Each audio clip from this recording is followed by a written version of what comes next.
All right, everybody, I am back with a brand new update today, and we're going to be taking a look at the critic scores for Rebel Moon. My Twitter blew up this morning with people trying to prove to me that this movie is going to be terrible, and I am going to show you what the critic score is on this. And we're going to take a look at a few things. Now, the thing about Rotten Tomatoes is they are not going to allow the audience score until this movie drops on the 22nd on Netflix. So they're not going to show those, even though people have written reviews and they want them on the site. They only want the critic score. And this is one of the things that is wrong with Rotten Tomatoes. I would say that the critic scores are irrelevant when trying to gauge a movie, and they are. Because rarely, if ever, do the critic scores match, by any stretch of the imagination, what the audience has. But I think people put too much stock in critics. They'll look at what the critic score is and say, I'm not going to watch a movie just because of what critics say, even though the critics are wrong. But let's take a look at Rebel Moon.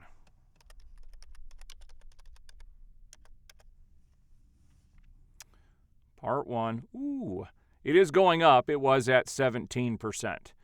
So right now, the tomato score is 23% critics out of 30 reviews. Now, keep in mind that it's only 30 reviews. That's not very many at all. Critics hate Zack Snyder. It's just Hollywood hates Zack Snyder. And Netflix is the only company that's actually come in and really given him the autonomy to do what he wants to do. Warner Brothers basically shoved him to the side. They used him financially and then shoved him to the side. So what we've got here, we're going to take a look at some of these reviews. At one point earlier, it was at 8%. Then it went up to 17%. Now it's up to 23%. And we're going to see as time goes on where this goes. But let's take a look at what some of the reviewers are saying. All right. So while undeniably derivative, more of the Magnificent Seven Samurai than Star Wars, Rebel Moon is nonetheless wildly entertaining and a very solid space opera. So we have a positive score. This is going to be interesting. So Snyder mistakes exposition for world building. These words. It's too early in the morning for me even look at some of this stuff. Delivered reams of backstory, removing the audience from the fantasy rather than immersing them in it. Someone said, I'd rather have a 3-hour-long complete movie than a 2+ hour long half a movie. Very hard to judge without a conclusion, but I am a sucker for a slow-motion action sequence, and there are a lot of them. Plus, Ed Skrein and Sophia Boutella eat up their scenes. Boutella. Yeah, and this is the thing here. We know that there is a longer version coming, and Zack Snyder and Netflix did announce it. The longer version will come out before Part 2 comes out in April. And what's interesting here is we know there's going to be no conclusion. This is Part 1 of 2 films. So that's kind of a moot criticism. More Zack Snyder's Dune than Star Wars, the filmmaker's opus isn't likely to win over new fans, but is a treat for those who appreciate his work. Boutella, Fisher, and Bay are the real standouts. I do wish the 2-part movie craze would end. That's from Grace Randolph. I'm surprised she gave it a positive score, to be honest with you. Rebel Moon is Zack Snyder's fun-loving tribute to the likes of Star Wars, Lord of the Rings, Seven Samurai, etc. It looks, sounds, and plays great, and even though it takes some time to take off, we'll definitely have you on board for Part 2. All right, now then the rest of these seem to all be crap, and we're going to see what they say. A pale imitator that fails to forge its own space in the legacy of big screen sci-fi. It's a film populated by some of the Justice League Snyder Cut filmmakers' worst impulses. A mess of imaginary, some of it attempting to shock, congregated largely around the idea of what might look good in a trailer. A movie that feels like a million isolated storyboards without a single thing wielding them together. The film is too invested in table setting to be fully enjoyed on its own. At times, feeling more like a studio presentation deck than a piece of organic storytelling. Just seconds into the leading sci-fi saga Rebel Moon Part 1: A Child of Fire, it's clear the director is back to indulging his worst tendency for self-serious bombast. Rebel Moon, while eminently watchable, is a movie built so entirely out of spare parts that it may, in the end, be for Snyder cultists only. And right there, you could tell this guy, this is what's wrong with critics. They cannot separate themselves and won't separate themselves from what they view of the audience. And these are the people that are on their ivory tower. What a jerk. What a jerk. With The Scargiver already reportedly wrapped filming and Rebel Moon 3 currently being written by Snyder, we'll just have to hope that the disappointing first part is groundwork for bigger and better films in the franchise. Wouldn't it be funny if Lord of the Rings, it would be funny to see what these people would say about Lord of the Rings today, because those films are nothing but setup, especially the first one. But yet it got great reviews. And like I said, people just love to hate Zack Snyder. Rebel Moon is not a complete disaster, and Snyder diehards will no doubt forgive its glaring issues.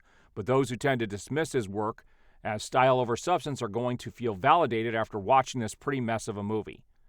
Zack Snyder's space opera is a letdown by a derivative patchwork script, mediocre action sequences, and a superficial story. There's something insidious about a bad movie that has a lot of bonker stuff in it. The words of Admiral Akbar, it's a trap. These are not true reviews, guys. These are people who wanted to hate it, came in, and just found a reason to. Now, here's somebody who gave it from Total Film, gave it a positive score. Snyder's passion project risks becoming subsumed by its own self-importance, but delivers bombastic mayhem and grandiose visuals by the bucket load. Then the rest are all negative. That even after a reported 20 years in the making, the film still feels fundamentally pointless isn't just disappointing, it's entirely bewildering. Yeah, so is your review. The film may not be up to much, but the story behind it proves that even the most far-fetched childhood dreams really can come true. What does that even mean? Everyone but the release of Snyder Cut fanboys would be better off immediately ejecting the turgid whimper of a movie into the farthest reaches of the galaxy. Again, this tells you that this person just came in here to give it a bad review. If they cannot separate themselves from what Zack Snyder has done and how they personally view the situation, then they should not be doing reviews. And on that note, I did a review of Wonka, which comes from a company I hate right now, and you'd be surprised by the score I gave it. So you should go ahead, and if you haven't already, I posted my Wonka review last night. You can go check it out. That's how you call doing an honest review, setting aside who these companies and who these people are. These critics obviously cannot do that. Nostalgia only takes this dreary space opera so far, and it lacks the indelible characters and riveting adventures that made George Lucas's blockbusters so resonant. And I could keep going. Now, what you'll see is most people gave it 2 out of 5 stars, 4 out of 10. So the average is 2 by critics, 3 and above by the people who made it a positive score. And what's unfortunate is we don't get the audience scores. So there are no feature reviews for Rebel Moon Part 1: A Child of Fire because the movie has not released yet, December 15th, 2023, which is today. So see movies in theaters. Let's see if this... Yeah, it doesn't even... In theaters. Let's see what it brings up here. Yeah, Fandango, which I've been looking at for days, still has no tickets for sale. It's crazy. It's absolutely crazy. So what do you guys think about these numbers? I think this was to be expected. It's very rare that the Rebel Moon, the audience score, is going to match the critic score. And I'll show you another movie. And this is, so I tell you that Hollywood loves to hate Zack Snyder. Well, there's another person that Hollywood loves to hate, which is Mel Gibson. And there's a movie that came out 3 years ago called Fat Man in 2020, this movie is amazing, okay? Let's see what the audience versus the critics. See? The audience gave it 84%. This is one of the most unique films to come out over the last 10 years. It's a great film. And critics hate it because it's got Mel Gibson in it. They hate Mel Gibson. So the people that Hollywood and these investors love to hate you can expect the reviews to be crap for the critics, but great for the audience. And it happens all the time. All right, guys, so there's my update for Rebel Moon right now. As more information comes out, I will revisit this in the future, and we're going to take a look when the audience scores finally do hit. Because they listed as being released today, maybe later today we'll start seeing some of the audience scores, but I have a feeling they may hold on to those until it officially gets released on Netflix next week. Hopefully I'm wrong, but we'll find out. We'll see you guys on the next video.